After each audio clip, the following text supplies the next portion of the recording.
So today we have with us Ananya Tiwari. She's a doctoral candidate in educational psychology at the University of Illinois, Urbana-Champaign. She uses development psychology to study socio-emotional skills at the intersection of poverty and gender.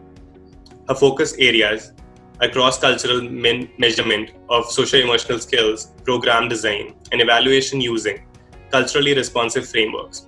Ananya is the co-founder of Swatalim Foundation that works with KGBV schools to enhance the educational outcomes through socio-emotional learning skills using human-centric design. Thank you so much for joining us, Ananya. It's a pleasure having you. Yeah, my pleasure too. Very nice to speak to you, Deepak. Thank you. And so just heading right into the conversation. So what was your idea behind starting Swatalim, and why the focus on underrepresented adolescent girls?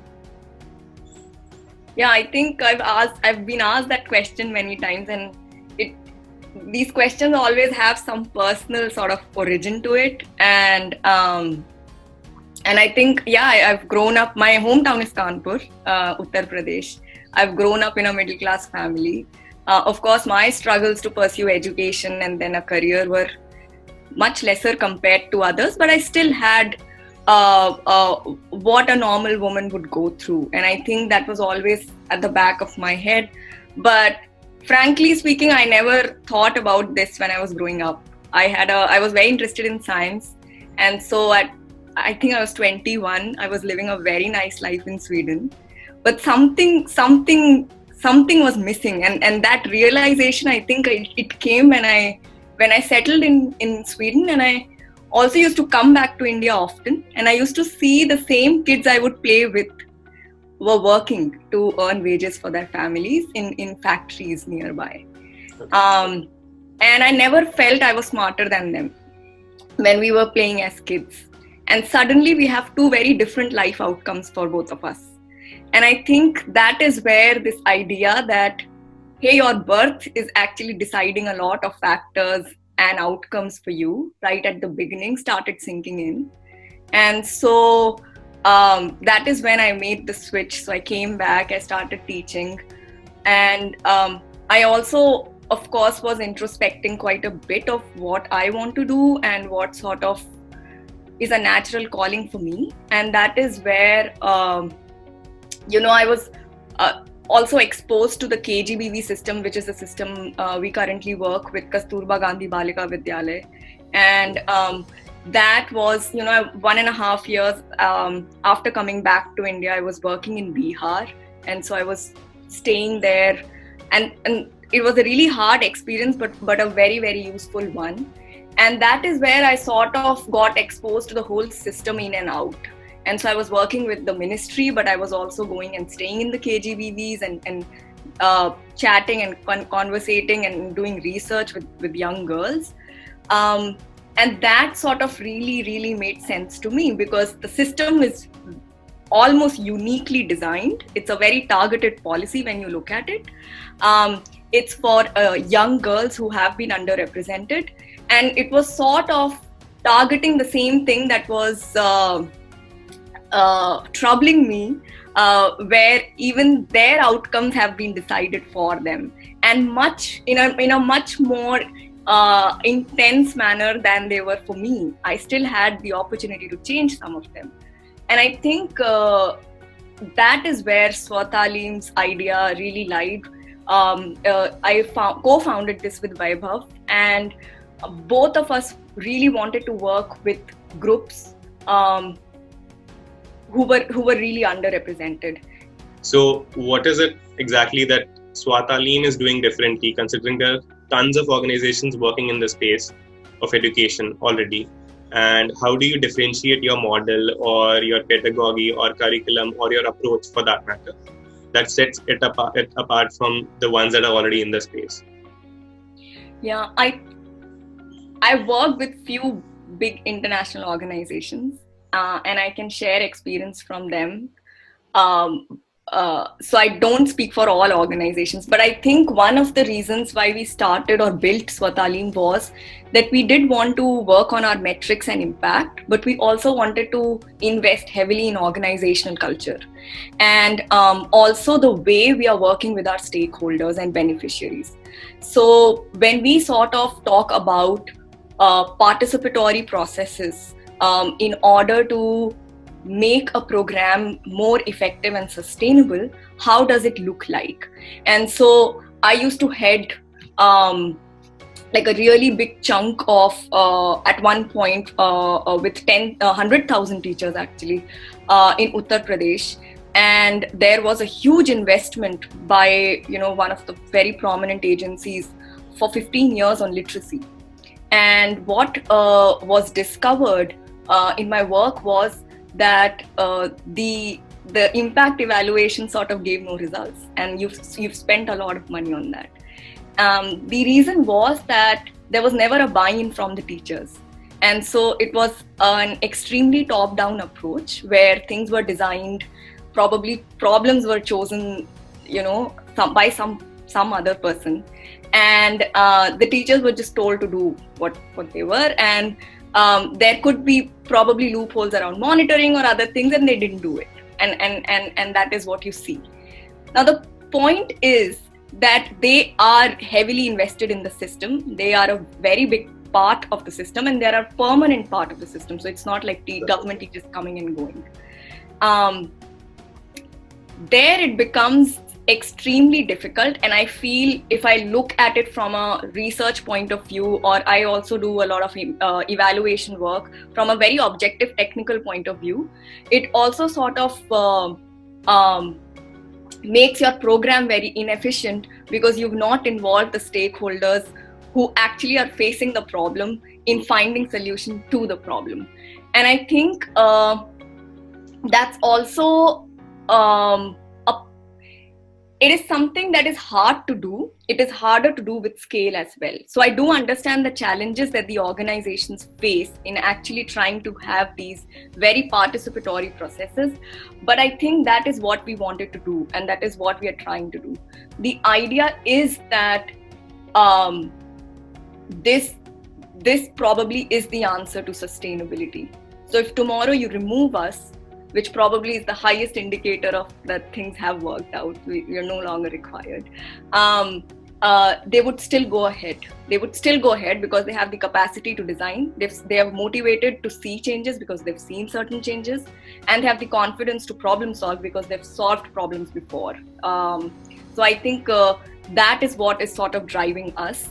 What are the other problems that you see that have not been solved in the sector? So like you mentioned, scale is one. So government can definitely bring in scale, but how can an organization make itself, self-sustainable and scale on its own before even wanting to get help from an outside agency or government or some other organization?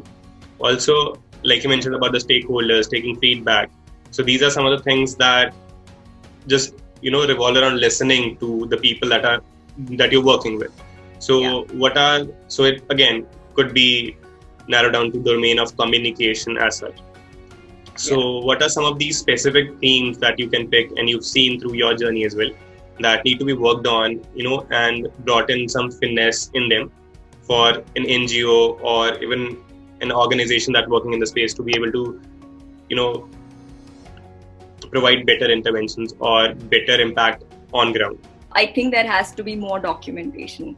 So I always feel there's a lot of talk, but if I am to look at change and evidence, I find, and on a paper, like prove it to me, I find a lot of problems there. So I think, and that is not to say that organizations are not doing well. I think it's to inculcate certain practices that sort of show the robustness of the work that you're doing. And so one is documentation. Every time you're visiting the field, and I've been a field person, and it's really, really helped me a lot. So write down things. And somebody told me that the formula to this is if you spend 1 hour on the field, you spend 2 hours writing, because you're not just recording what happened. You're trying to find answers as to why those things happen. And that is very hard. There are so many sessions that I've taken, and suddenly something happens, some group dynamic thing happens, and I note it down, but it just figures in my head why did this happen.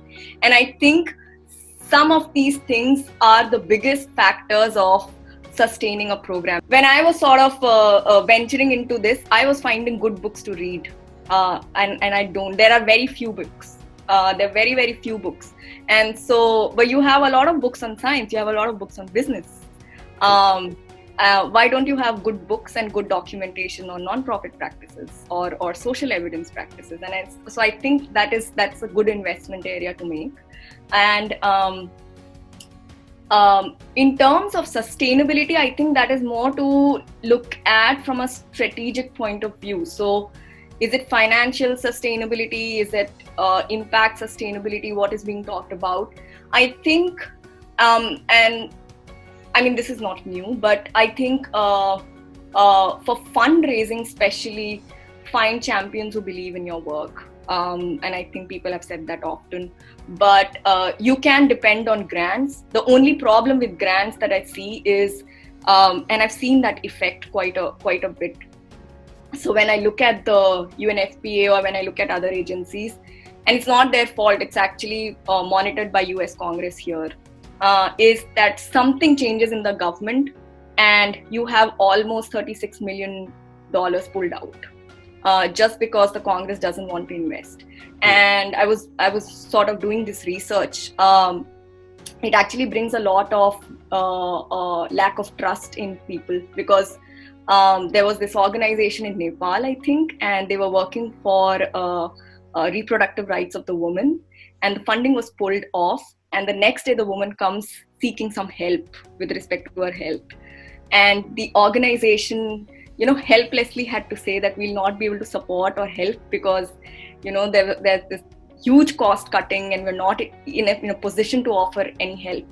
And what happened was the Congress changed or the government changed some policy, and suddenly they had this influx of money. When they reached out to the women folk, they didn't come back. And so I think it develops a lot of mistrust. So I think that's a little sort of a trick or a dicey situation that grants like this can pose. And kudos to the organization. They said, we'll not take money from you now. So it's better for us to work consistently, but it's not good on our credibility to go to our stakeholders and say that, hey, today I can't do anything, but maybe tomorrow. And so I think that is something, but that's also a larger structural question around fundraising. But I think a lot can depend on retail crowdfunding, and I think that has been gathering quite a bit of speed. Now just coming to the end of the conversation. So like you mentioned that you've worked on a lot of research work and program development with government, school teachers, and these international organizations that you've been a part of. So what would be some pieces of advice that you would like to give to the organizations in the sector that they can improve or work on? And what are some of the facts that you came across that need to be addressed as soon as possible? Just being aware to voice things out that you feel are important in the work, and having the belief and confidence that what you're observing is right, or what your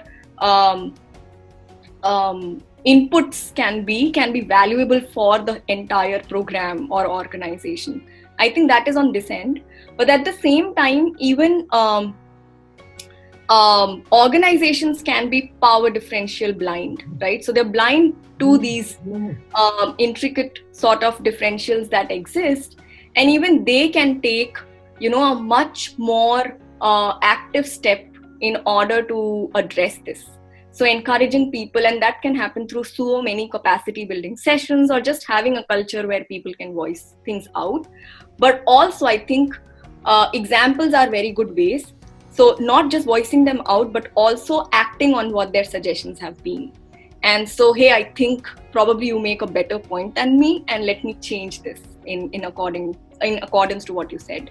So I think those, and trust me, I think the answers to sustainability a lot of times lie in those fronts. The other thing I do want to say in terms of fundraising is these changes that we are talking about take a lot of time. And so if funders can develop that nuanced sort of understanding of how long-term changes take place and be patient. So I think identifying, this also works both ways. For organizations to identify funders who align with their values, and similarly for funders to find organizations of people who align with their values, are probably not, if not more than as important as the change or the metric that is being talked about, because it might take pretty long to get that done. Right, so that brings us to the close of the conversation. Thank you so much for joining us, Ananya. It was wonderful listening to your stories and the researchers, and then every instance that you mentioned has its own learning, and I could really get the idea that how did you venture into the space and what's your expertise and how you're working into it. So it was wonderful talking to you. Thank you. It was very nice talking to you.